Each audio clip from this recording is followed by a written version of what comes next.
Asmadaacharyaparyantam Vande Guru Parampara. Om Sahana Bhavantu Sahanau Sahaviryam Karavavahai Tejasvinavadhitamastu ma vidvishavahai. Om Shanti Shanti Shanti.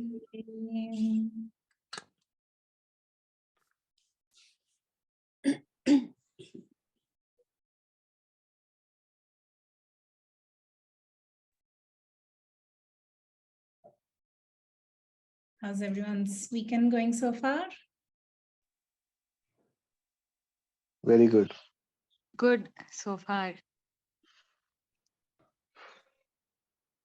Great.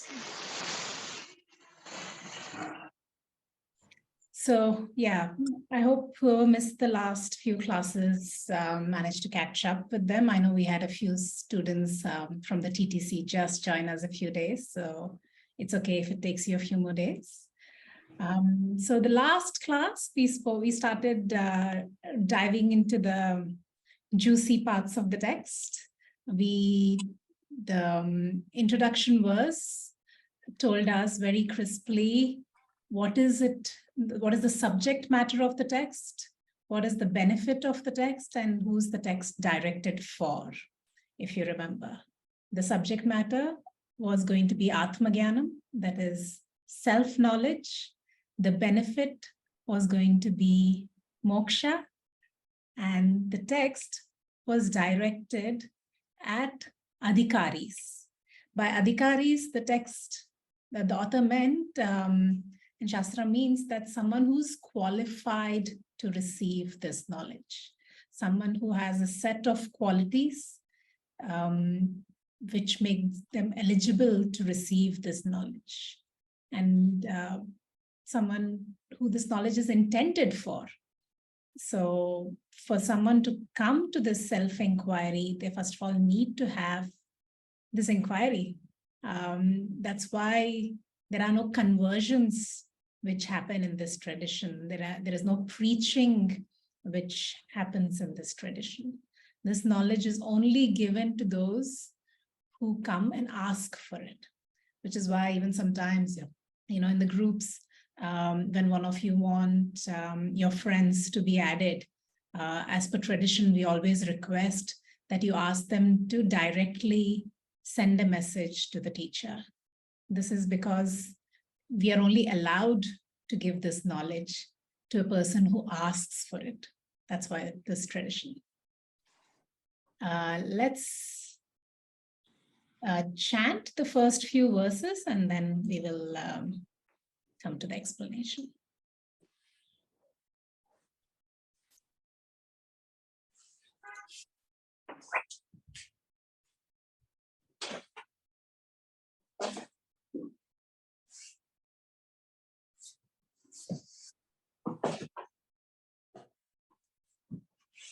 Does everyone also have the text with them? It would be also good if you can open it afterwards, because we won't keep this on the screen for too long. But for now, so we're on page 2 of the text we shared, and we will start chanting from here. So I will call and you can repeat after me. You can unmute yourselves. Sadhana Chatustayam Kim. Sadhana Chatustayam Kim. Nitya Nitya Vastu. Nitya Nitya Vastu. Viveka. Iha Mutrartha.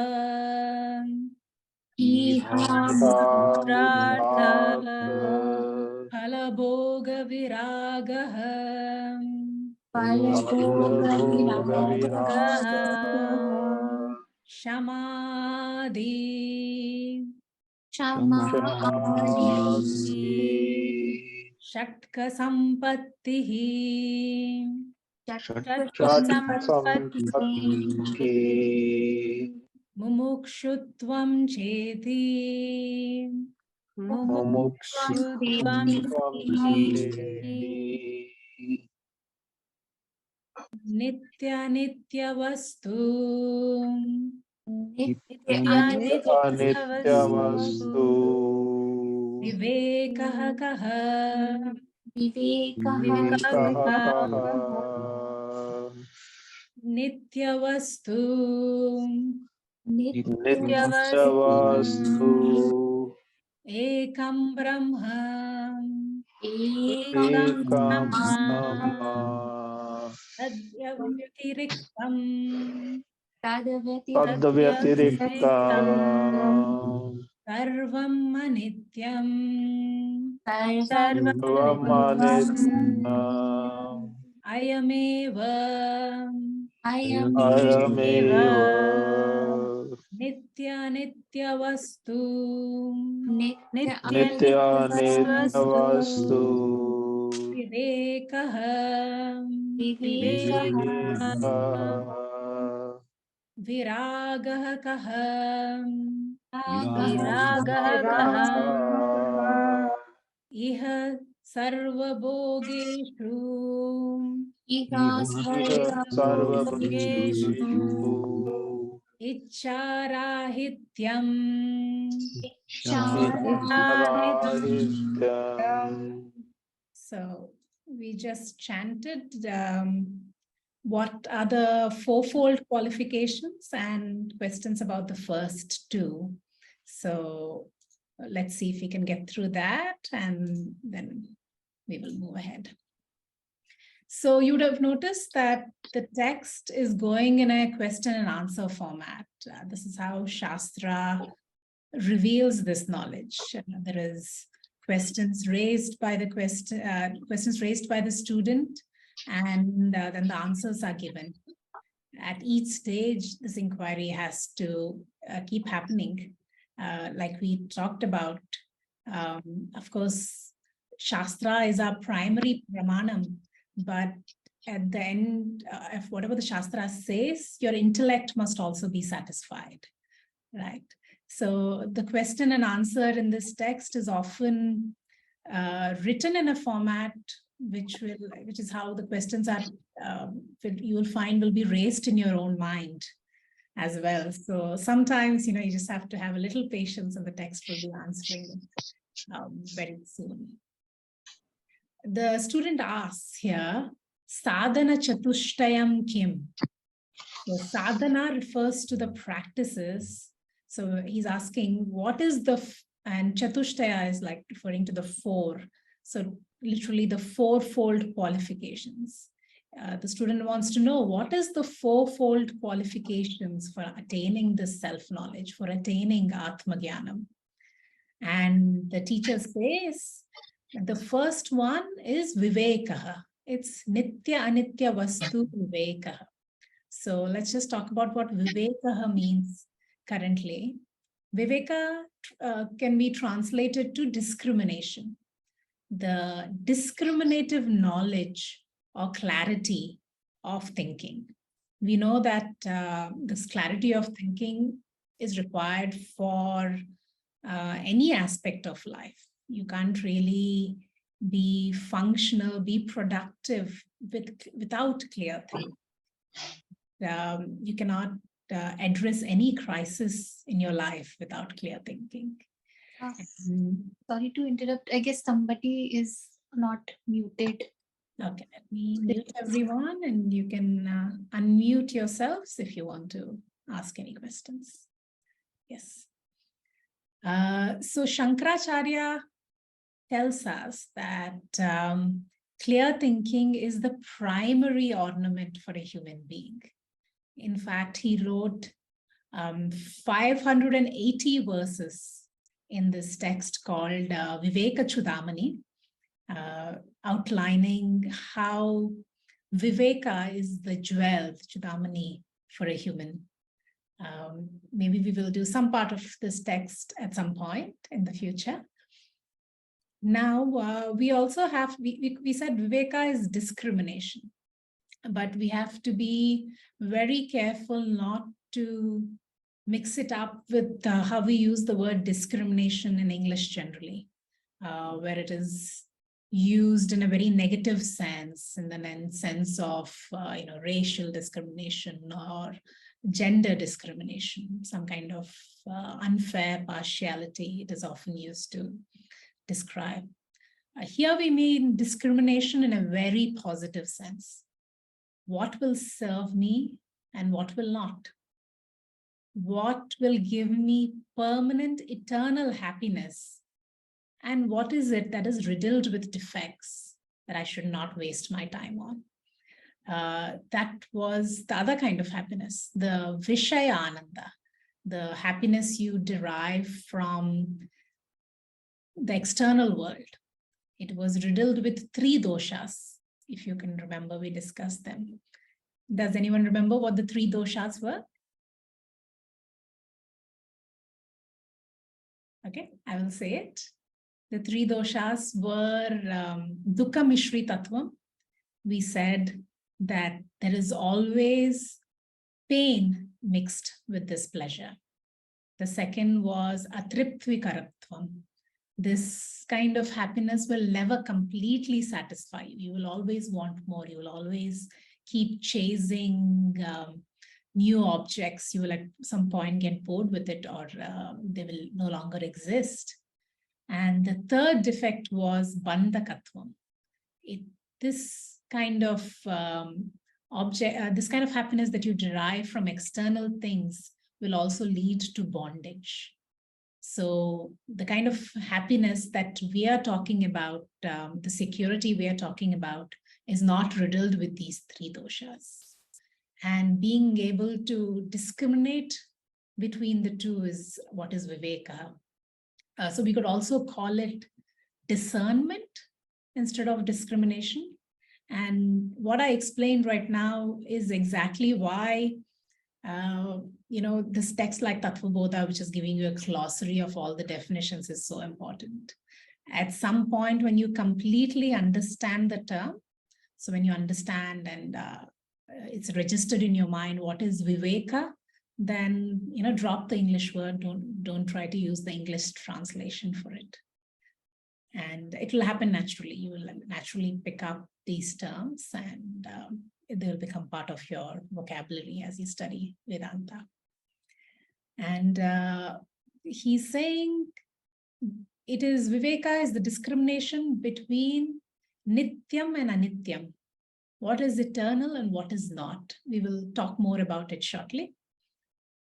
Coming to the second one, Viragaha is the second qualification. We also call it Vairagyam. Viraga means dispassion, freedom from all types of addictions, emotional bondages, or hooks in life.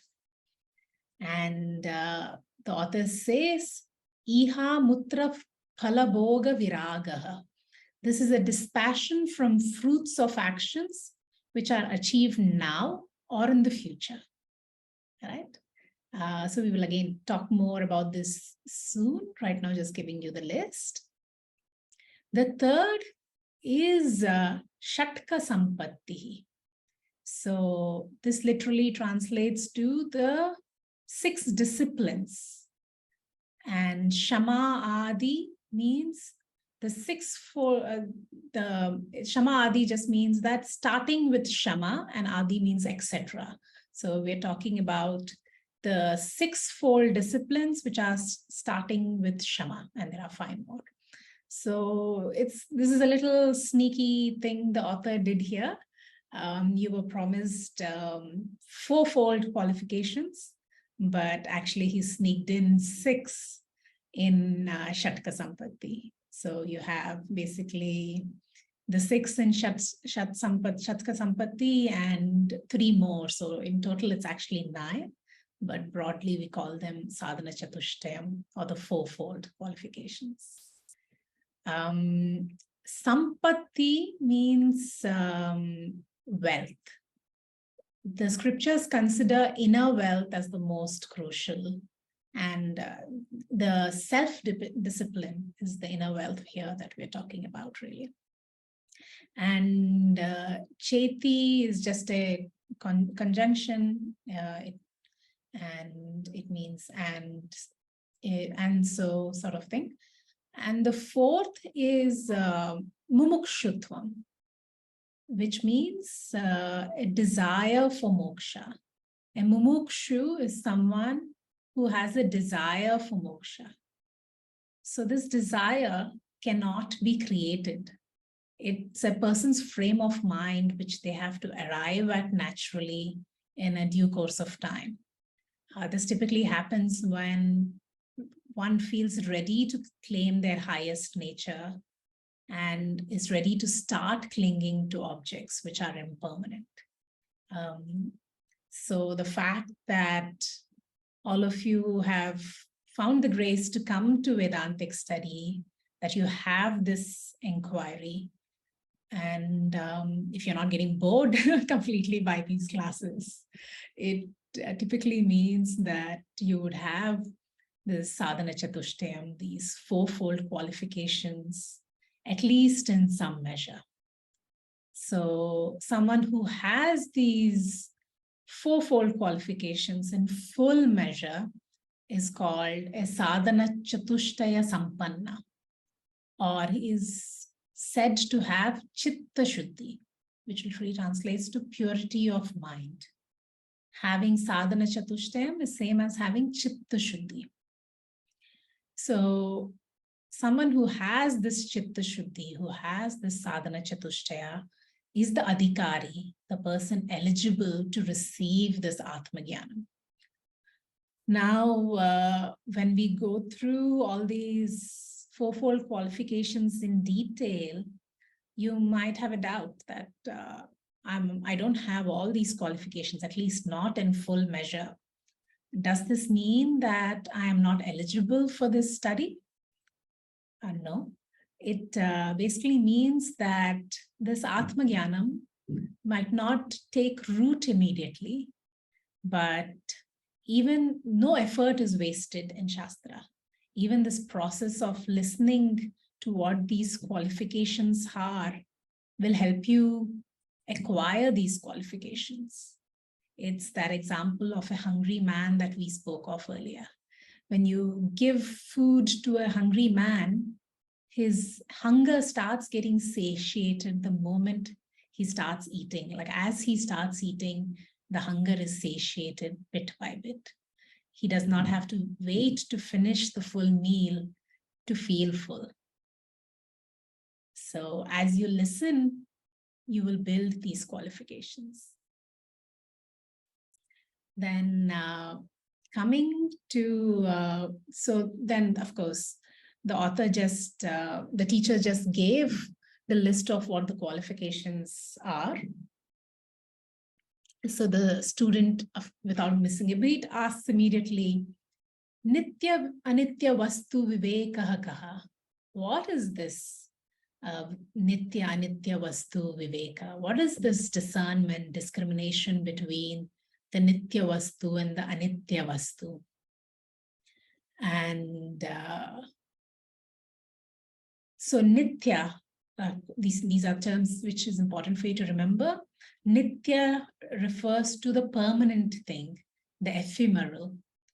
And Anityam is the impermanent. So far, have you seen anything permanent in your life? You might wonder if simply going by your experiences, is there even such a thing as something permanent?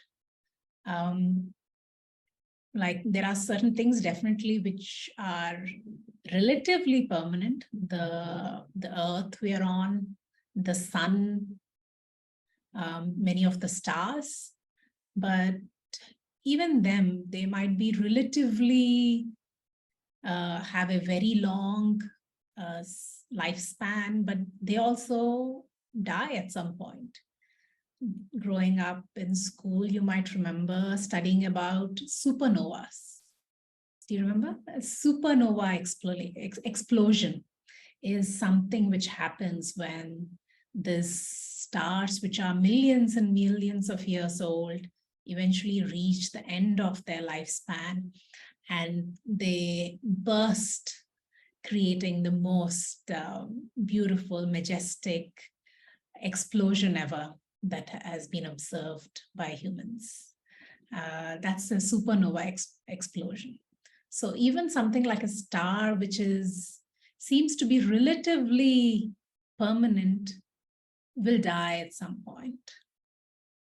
So Shastra tells us that Nitya Vastu, the eternal, the ephemeral, is only one, Ekam Brahma. That's the next verse. So it says, Nitya Vastu Ekam Brahma, Tyad Vatiriktam Sarvam Anityam. So except for this one thing, Brahman, that is you, which is the permanent, which is ephemeral, everything else is impermanent. The Brahma means literally infinitely big or a limitless entity. Brah is big and Brahma means the biggest thing, infinite thing. By infinite, it would mean that it is not bound by the limitations of space or time. So I said this Brahman is you, but I am not talking about this mind, body, you, because your body and your mind is limited by these things like time and space. You can only be, you're limited by space. How? You can either be sitting in that chair you're sitting in right now, or you could be out somewhere else. You cannot be in two places at once, right? So you're limited by space. You're also limited by time. This body has a finite amount of time it will exist on, from the date of birth to the date of death. This is inevitable. We all know this.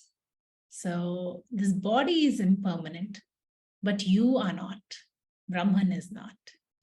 That is the Nitya Vastu we are here to inquire about. Now, having said all this, we're saying everything else in the world is impermanent. So that means all people, all your relationships, all objects, they're all impermanent. Is there anything wrong with enjoying the impermanent object? Absolutely nothing. Shastra does not deny that you should enjoy any of these. The only problem occurs is when I keep the delusion that I think this will last forever, or I want this to last forever. Because by nature, they are impermanent and they cannot last forever. And therefore, a spiritual person, an intelligent person, is one who has understood that emotional dependence on an unstable world is risky. Therefore, he decides to turn away his attention from the impermanent to the permanent. He understands that permanent happiness and permanent security cannot come from an impermanent thing. Once you start seeing this clearly, you will understand that you can still enjoy the objects of the world, and you can still share and give, but you will only want to use the word for one purpose. And what is that? To discover what is the permanent. And how do you do that? Use the world for serving. Serve the world only for the internal goal of finding out what is this permanent. You can use the world for karma yoga. We will talk like exhaustively in Bhagavad Gita about what exactly is Karma Yoga. So by doing all this, will I find this permanent Brahman? We just said that Brahman is infinite and limitless, which means that it is present everywhere and all the time. It's just that we have to discern, we have to learn to discern what is it? What is this Brahman? And the next verse, the author says, Ayameva nitya anitya vastu vivekaha. Ayameva, this alone is the discernment between what is nitya, the ephemeral, and anitya, the impermanent. This is vivekaha. In this 2 verses, the translation basically goes that Brahman alone is the one nitya vastu, the eternal factor. Everything else is anitya, impermanent. This conviction is the discrimination of Viveka between the eternal and the ephemeral. So that was the first 4-fold qualification, Viveka. Does anyone have any questions? Or I'll move ahead. Okay, great. So let's move ahead. Coming to the, of course, then the student evidently understood because he moves on and he asks, Viragaha kaha. What is viraga? And the teacher replies, Iha sarva bhogeshu icharahitam. So basically, viragaha is the freedom from any kind of emotional slavery or sense slavery, freedom from attachment. So it's talking about being detached. When we say, again, like the word detached in English, it sounds very cold. You know, are we saying that a yogi is someone, like when we say yogi is detached, are we saying he's someone cold, not capable of love? Not at all. A yogi is someone who's capable of an immense amount of love. In fact, he can be filled with the deepest love just looking at a flower, for instance.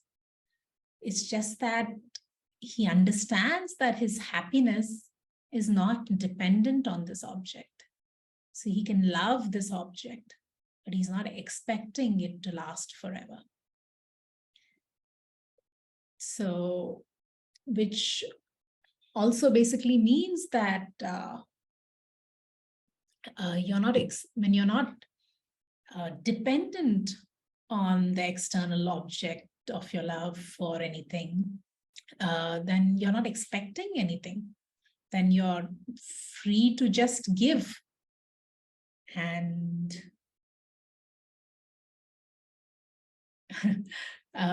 yeah, I'm going to, this cracks me up always because I'm going to borrow an example I heard from one of my teachers, probably Raviji, I'm sure. He talks about, take a man and a woman who are about to get married. You go and ask the man, why does he want to get married? He will say, I want to be happy. And you go and ask the woman, why do you want to get married? She will say, I want to be happy. It's like 2 beggars going around with a begging bowl saying, I want to be happy, give me happiness. What will these 2 beggars give each other? Right? So when you give love, expecting something, is that love or is that just attachment? Have you ever wondered the difference between these 2? What is love and what is attachment? I would invite some answers. What do those 2 words mean to you? I think love is unconditional and attachment is you expect from something. Very good. That's definitely one of the differences. Any more?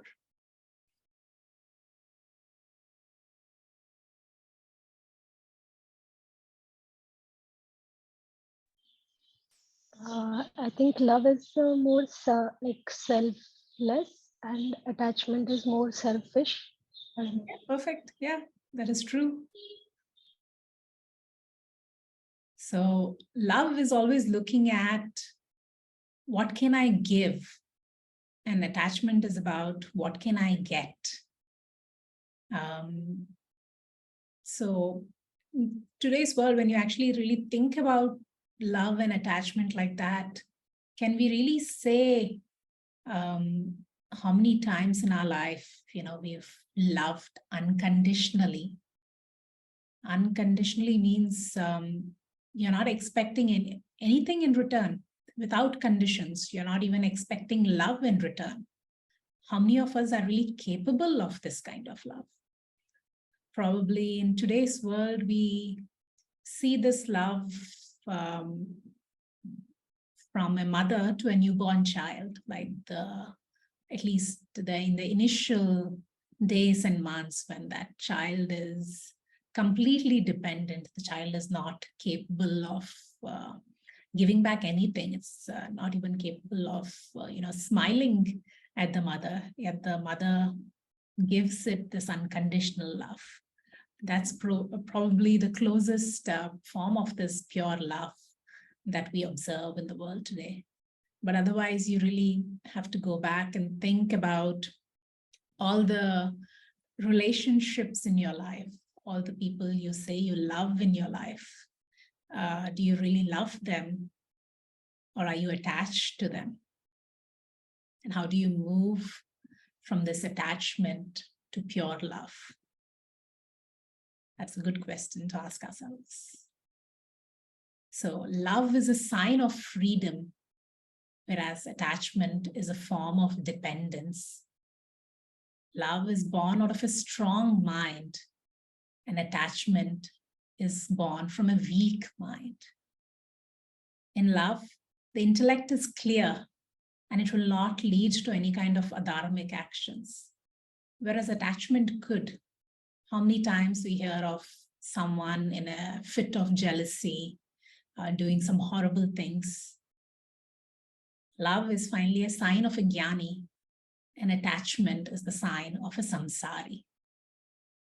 And the author says, Iha mutra phalaboga viragaha. So basically, he's saying that he has a dispassion for phalaboga is the fruits of action which are here or in the future. So by future, he's referring to, the next life or swarga. You're not doing actions simply to enjoy fruits for later. You're not just trying to, you're just not being a good person to go to heaven later, trying to accumulate punyam for this. So that's what viragaha or vairagyam means. It's detachment. And this is the exact opposite of what we call raga. Raga is attachments which get formed to times, places, people. Tirvra raga means a deep attachment. So this does not just mean, raga could also be translated to likes. But again, we're not talking about simply likes. We are talking about attachments to those likes. So even a jnani, even an enlightened person, if you put a chocolate ice cream and a strawberry ice cream in front of him, he will have a preference for one of them. He will want either the chocolate or the strawberry. So that's his like. but he will not be disturbed if his favorite is not there. So there is no attachment to that.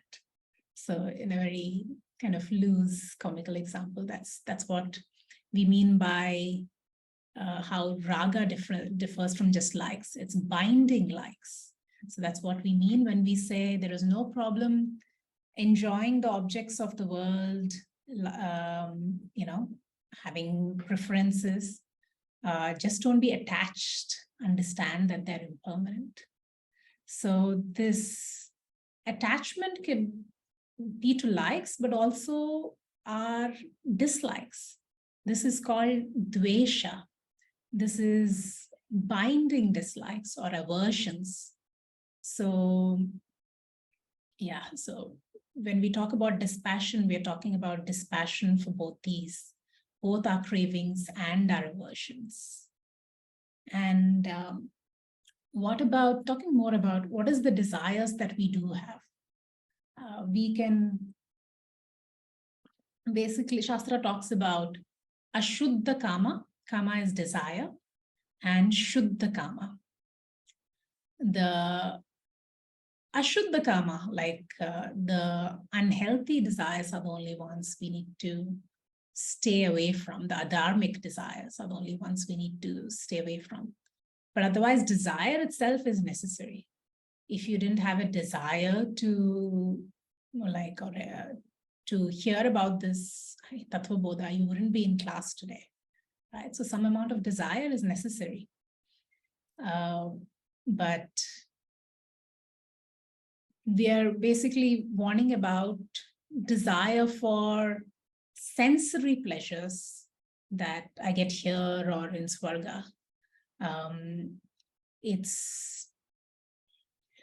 These are the desires which need to be dropped, or at least even if you choose to enjoy these desires, that's perfectly fine. Go ahead and enjoy these desires. But Shastra gives you a simple warning that none of them can be the ultimate goal of life because they're all perishable. So a healthy attitude would be to look upon all the things in this life as the means to the goal of the ephemeral world. This doesn't mean, sorry. Some people have some questions. You can when you have questions, you could just unmute yourself and ask, but someone here is asking, when you love wanting nothing in return, then too are you wanting something? No, then that is unconditional love. But right, when you want nothing in return, that should also include, you're not even looking for love in return. That is only truly unconditional love. So coming back to finishing up. No, my question was, when you are not wanting anything, that also you are wanting that nothing. But there is this whole idea of want, that, okay, I don't want anything. Mm-hmm. But the whole concept of want is still there. I'm just asking. Sorry, can you say that again? Okay, so we're saying that unattached love means attachment versus love is when you are wanting nothing and you're just giving. You're a provider, right? So when you don't want anything, then also you are wanting something. That, okay, I don't want nothing in return. Mm-hmm. So that idea of want is still there. How can you, so those are contrary. How can you not want something and want something at the same time? No, I'm saying that conceptually you are, or intellectually, you are still not, I mean, that want word is still there. That, okay, I don't want anything in return. Mm-hmm. Or is it purely you're just giving and there is no word want, that okay, I don't want anything in return, but that this want word is still there? Okay, so I also got confused by asking this question. Sorry, I irrelevant. So Can I say something in this respect? Yeah. sure. Please go ahead. We may very, very desperately want to reach a stage where we are rid of raga dvesha. So that also is a very strong desire to be in that state of mind where we are at peace and we have no longings. So let's say, take the example of just moksha. I really desperately want to achieve moksha. So that's a very strong urge. So how does that qualify? Yeah, absolutely. So like I said, there are Shuddha Kama and Ashuddha Kama. So Shuddha Kama are legitimate desires and Ashuddha Kama are illegitimate desires, right? So the desire to want to do good, like want to give charity, the wanting to study Bhagavad Gita, wanting to chant, these are all legitimate desires, and Shastra encourages these desires, right? Because eventually you're trying to, when you are an aspirant, a spiritual aspirant seeking moksha, you have to slowly change your composition of gunas. We will talk more about what guna means, but basically you have to change your mindset to be that, like, become more refined to be able to come and listen to this knowledge, absorb this knowledge. So sattvic desires are okay. Sattvic desires are okay. But then eventually, even those must fall. But at a very, very, last stage. Because even sattva, even attachment to sattva is an attachment. So eventually, even that attachment needs to fall, but we should be in no hurry to drop them anytime soon. So basically, if you remember, we've not spoken about it in detail yet, but the fourth qualification was mumukshutvam. That's the desire for moksha.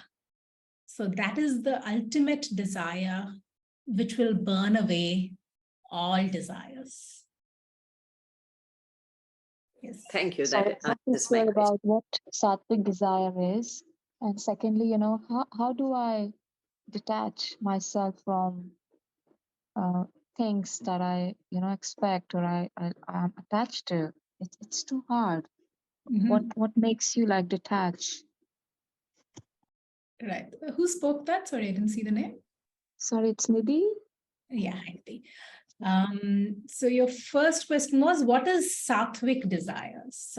So we will talk about the gunas in quite a lot of detail later on, but very broadly speaking, a sattvic desire, a legitimate desire, is something which serves more than myself. So something,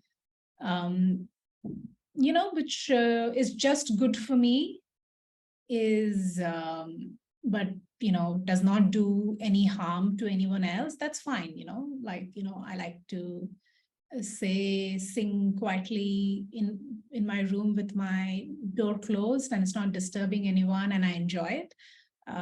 Great, go for it, but it's not helping anyone else.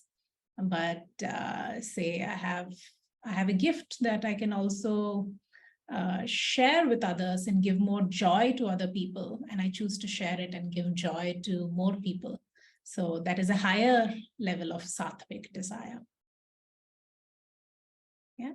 So even if we're doing charity, so I could be doing charity because it makes me feel good, or I want like a big name in society saying I'm this like good person, I want to be recognized for this. So it's a desire, like, but so I'm going and doing charity and giving money to people. It is still going to help the society. So it is still sattvic in a way, but it's probably not going to help my own chitta shuddhi so much. So only when I let go of that desire for this fame and I simply start to give out of just the joy of giving, that's when my chitta shuddhi starts forming.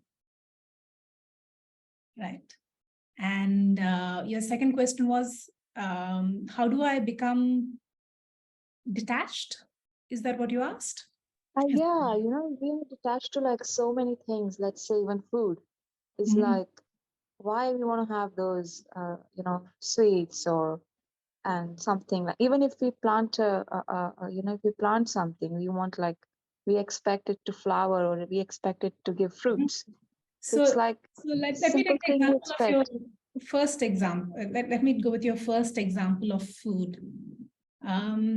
Is there any food that you've ever given up or started eating less of?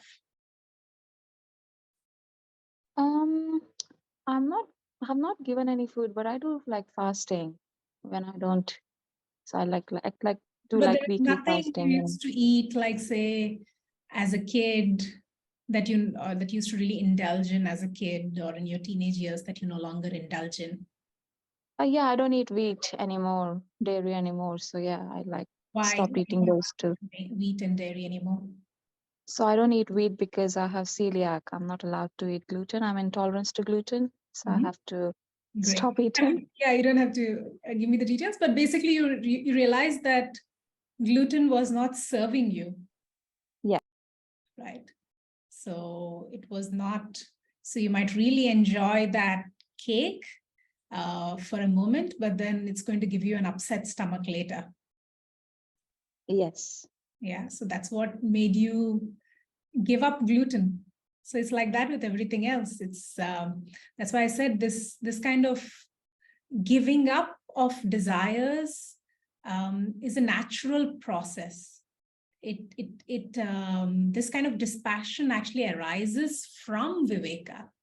You realize that this thing is not serving you, and hence you drop it. So it happens very naturally. So without Viveka, dropping of any desires is actually a suppression. Shastra doesn't tell you to suppress anything. It tells you to arrive at this very naturally. So when you yourself realize that this thing does not serve me, does not serve my goal of permanent happiness and permanent security, you will drop it naturally. It's like it's an outgrowing. It's a falling away. It's like these toys we used to play with when we were kids that we were deeply attached to, that we would cry and scream if they were taken away from us at some point. But one day we just simply forgot them. The desire for them just fell away. We outgrew them. So Shastra is saying, like, yeah, outgrow your desires. Don't suppress them. Keep this inquiry alive. Keep Viveka alive. Keep asking, does this serve me or not? And when those things do disappoint you, learn the lesson from it. Inquire what is the source of this disappointment I'm feeling. So if a relationship ends, instead of just crying about the fact that the relationship ended, you could ask, what is it I'm supposed to learn from this? Does that answer your question? Yeah. Thank you. Okay. Soma, Can I just interject for a minute, please? Yes.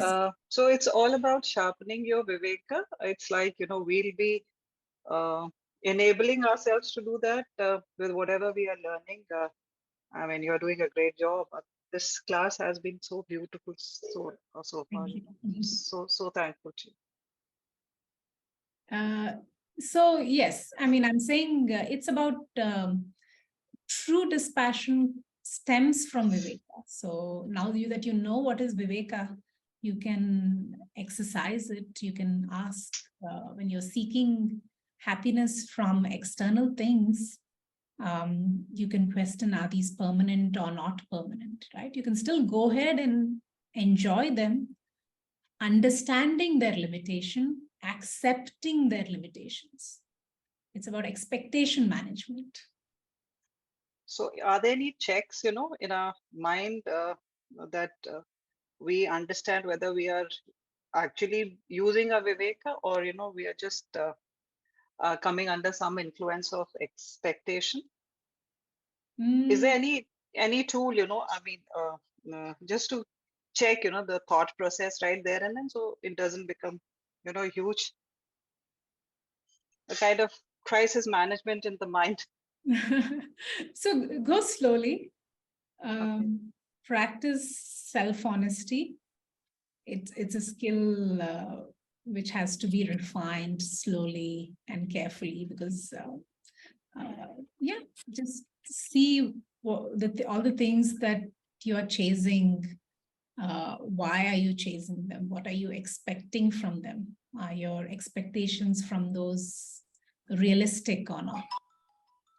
Can we use the FIR in this as well?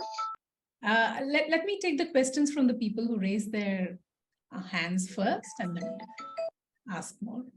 I'll take more. Could Soma Yadav had their hand raised for a while? Would you like to ask a question? Yeah, thank you so much. No, I already got my answer. You only gave it.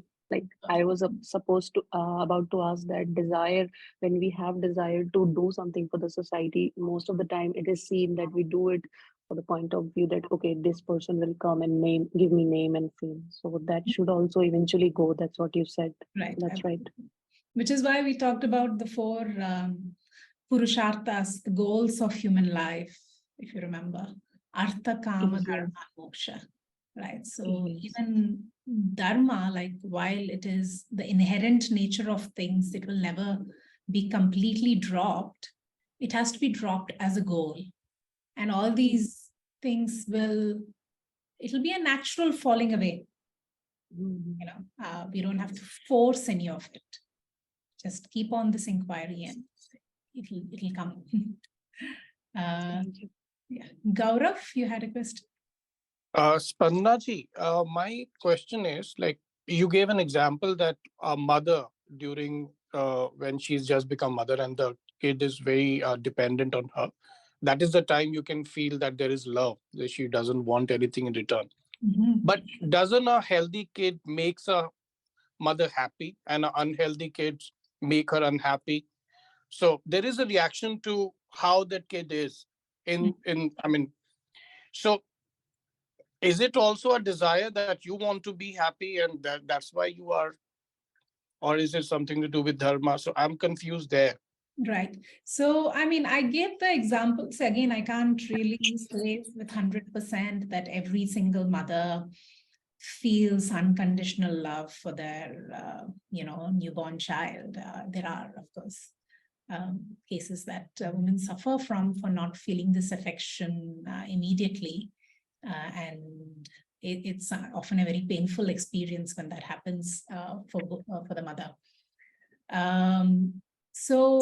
But we will find that even if that newborn child is born with a lot of deformity, the mother will still take care of that child, right? It might be causing pain to the mother because of her own expectations of what she expected that that child will give, but there is still love there.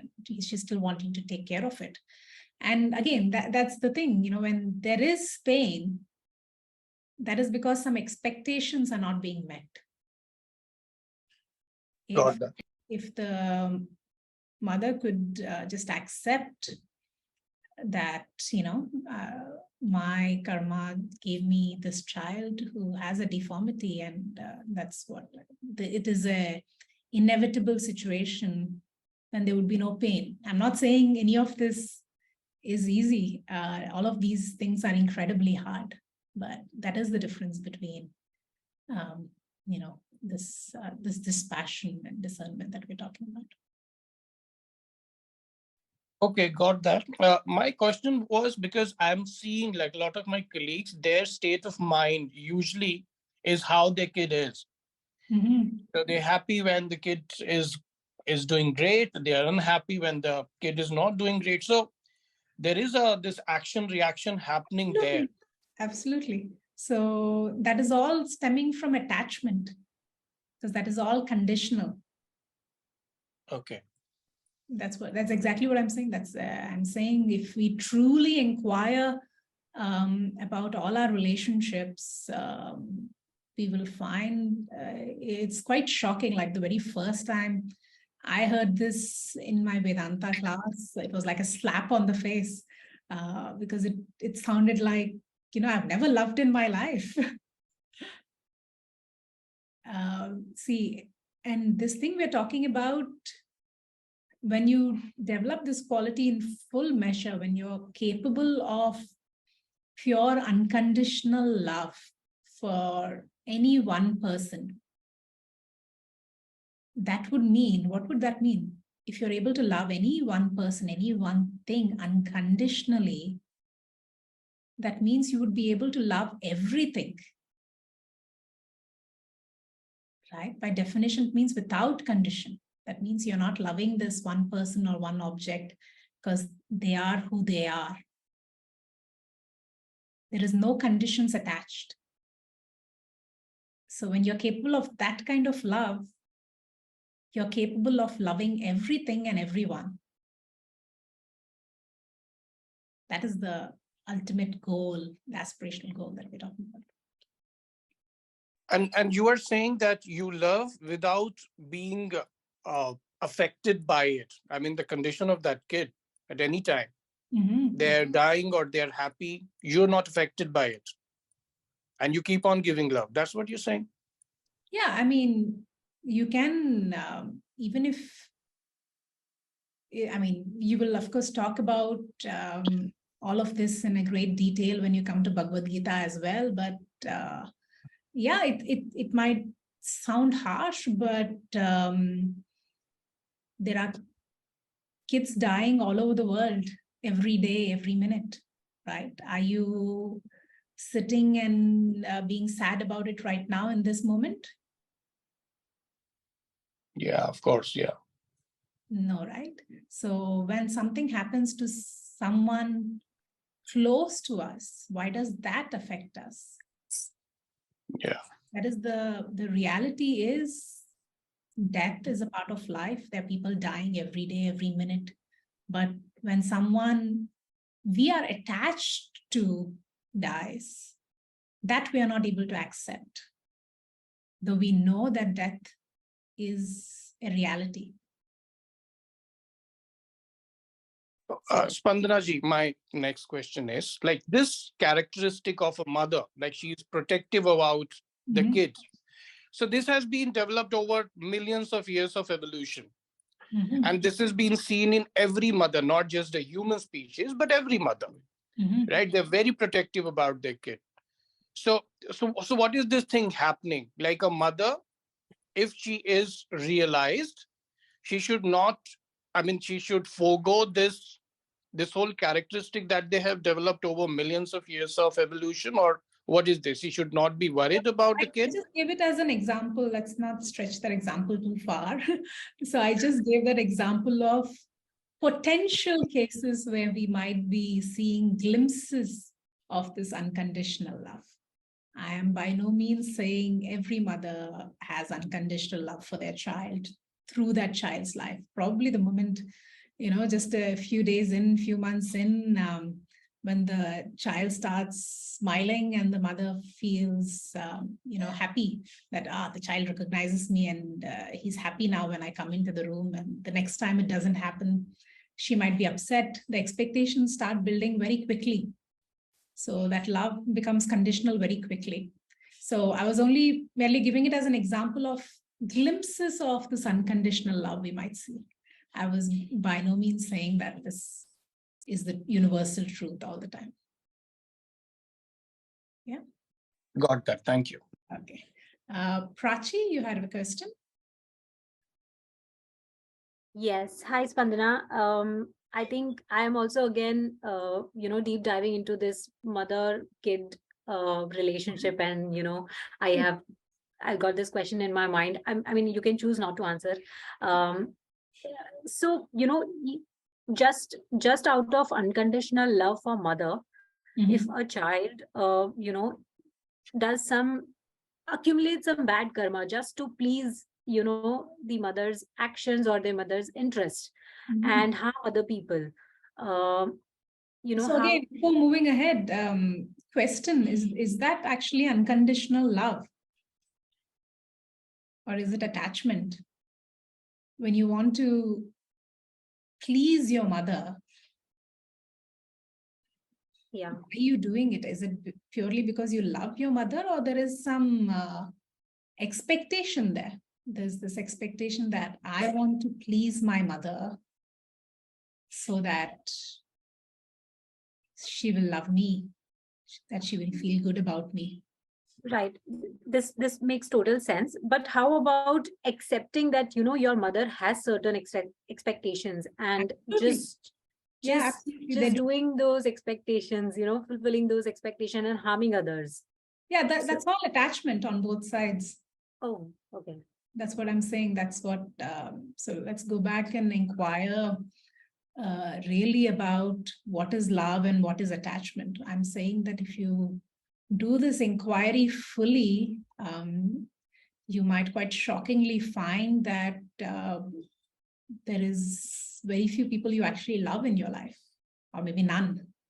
Most of what we call love today is just attachment. So whenever we're doing something because we want something in return, even if that wanting something, that something is just love, it's or a show of love, it's still all just attachment. Yeah, I have a question here. Thank you. Does it not make us all like stone, if we try to be like this, that we are loving somebody only if it is totally unconditional, and as you said, we have loved none. So is it not like very emotionless, like stone kind of a person, and you feel like, oh my God, and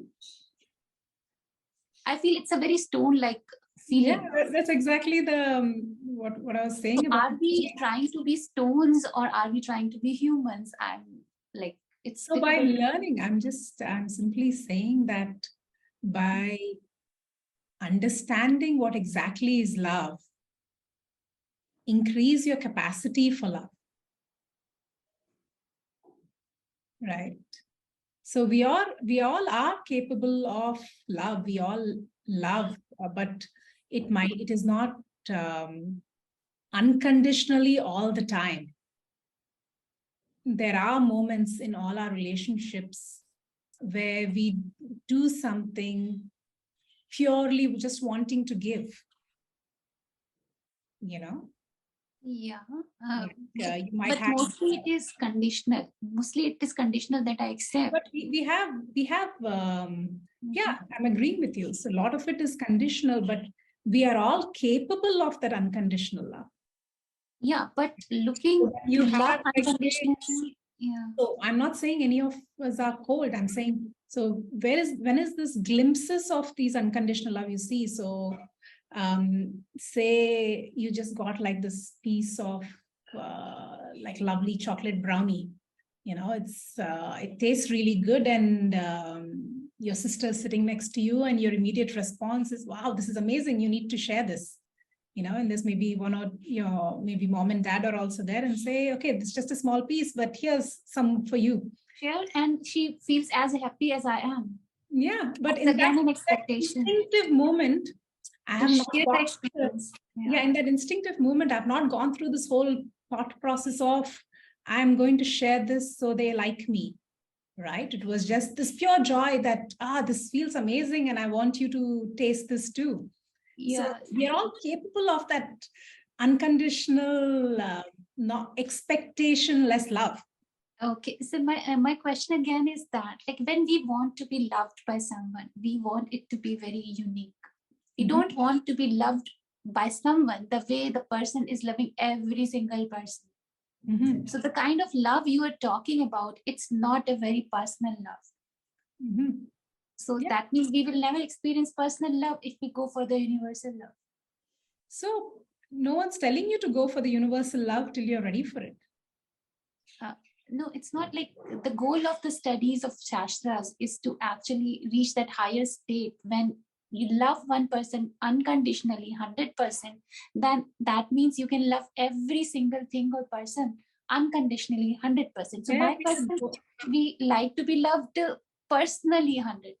How is that possible? Because you think there is a person there which is different from everything else. You are talking about the limited you. Right? You're talking about this mind, body, you, Neetu. Right.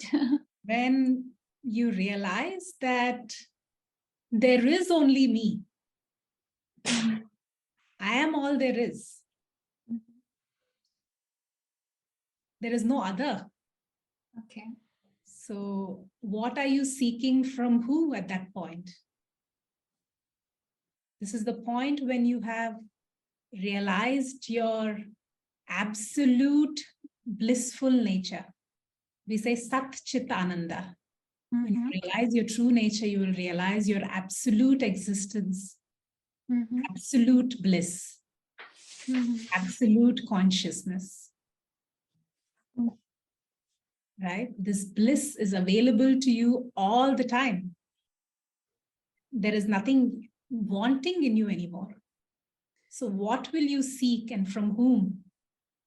So unless that state comes, unless that state of realizing that we are not this limited body, everyone is us, we like everyone, till then we will be entangled in this expectation of personal love. Yes. That is samsara. So that's a very higher state. So it's okay to be entangled as right now.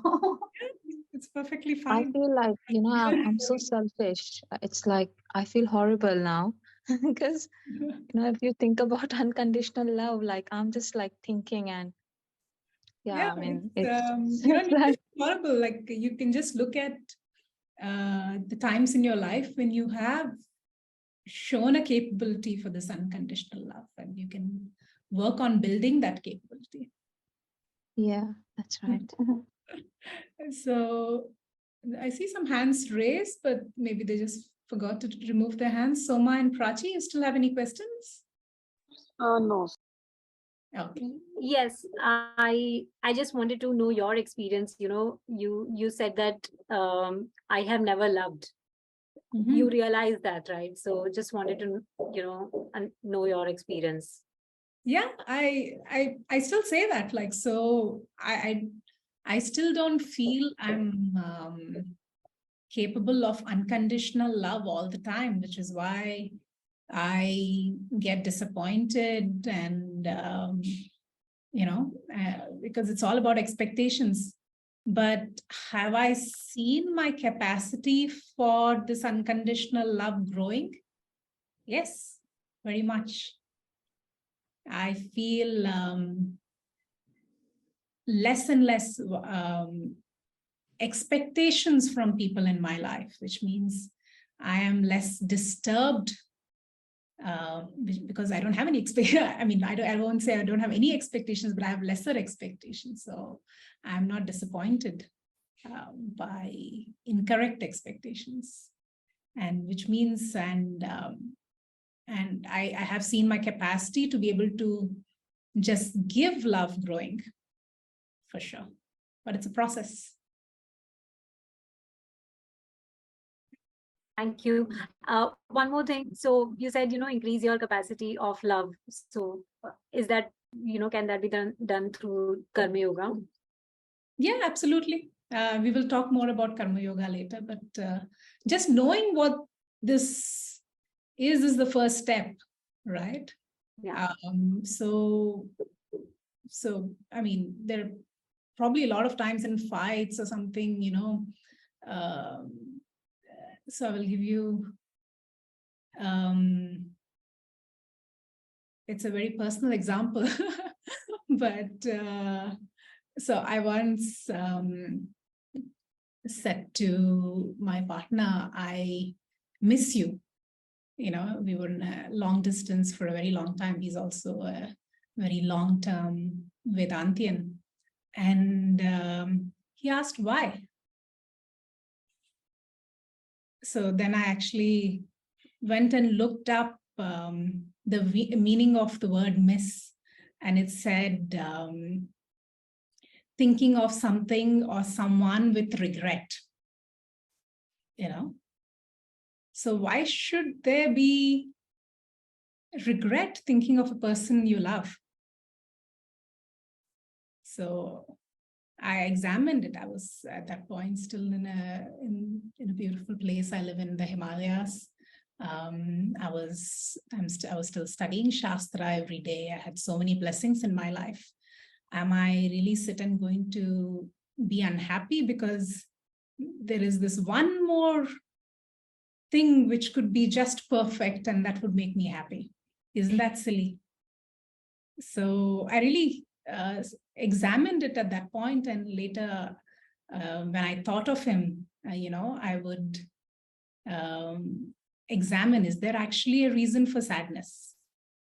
And I found out most of the time there wasn't. And my language changed. The next time I thought of him, there was more and more, there was no regret. So if I had to communicate it also, I wouldn't say, I missed you today. I would say, I thought of you today while doing this. Thank you. Yeah. That's a beautiful experience. I can relate. Thank you. Thank you. Any more questions? We overshot, but it's now we can take questions if there are. Otherwise, we'll do the ending prayers. I did have one follow-up from one of the questions that we asked. This is Nehi. Yeah, Vandana. Hi. Are there, maybe I missed it on one of the classes, but do we categorize love and peace as being personal and universal? Like, are there kinds of love? I didn't catch that. Are there kinds of love, like personal and universal? Are there forms to love? Or one, I think I still don't understand the depths of the word love, but I'm just asking that for maybe some clarity. Yeah, why don't we contemplate on that some more? So right now we're not talking about the, there is no particular definition of the word love we're talking about as such, but the kind of universal love I'm talking about is where this path is taking you is realizing that there is no other. And we all love ourselves, right? Yes. Or we should. Or we all aim to love ourselves. Yeah. And if we do not love ourselves, we often find that we make it difficult for other people to love us too. So this is basically what we're aiming for is self-love, along with an self-understanding, and along with the understanding of who I truly am. And that's when there will be universal, unconditional love. Because there is no other. There is no other who needs to love me. There is no other I need to love. Being able to abide in my own true nature. Yeah, I think I created a puzzle in my head, but I get it. I'm on this journey to understand myself. I think that's what I don't know if I'll fall in love with me in the end or not. I certainly hope you. I was just curious about the question. When someone said, when someone asked what's personal love and what's universal love, so I was like, there are forms to it. So yeah, okay. I'm sure we'll explore more. Go back and contemplate more and let it sink in. Yeah, okay. Thank you. Thank you. Hi. Yeah, I have a question. Maybe I can because I'm just new to this group. I just joined today for the first time. So can I get a small introduction? I'm sorry if I'm asking. You will have to go back and watch the videos. We have all the past class recordings and everyone's requested to watch them because otherwise it's not fair to the students who've been regularly showing up for every class. Okay, so it's on YouTube, right? Yeah, it's there. It's all there in the group description, the link to the videos. Okay. Yeah. Okay, so let's end today's class with the final prayers.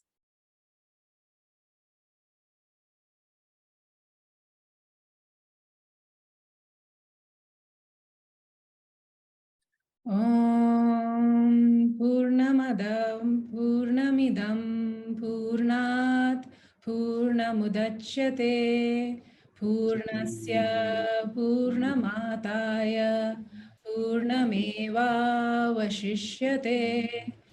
Om Shanti Shanti Shanti Shri Gurubhyo Namaha Hari Om Om Tat Sat. Thank you, everyone. Thank you, Spandanaji. Thank you, Sanjay and week ahead. Thank you.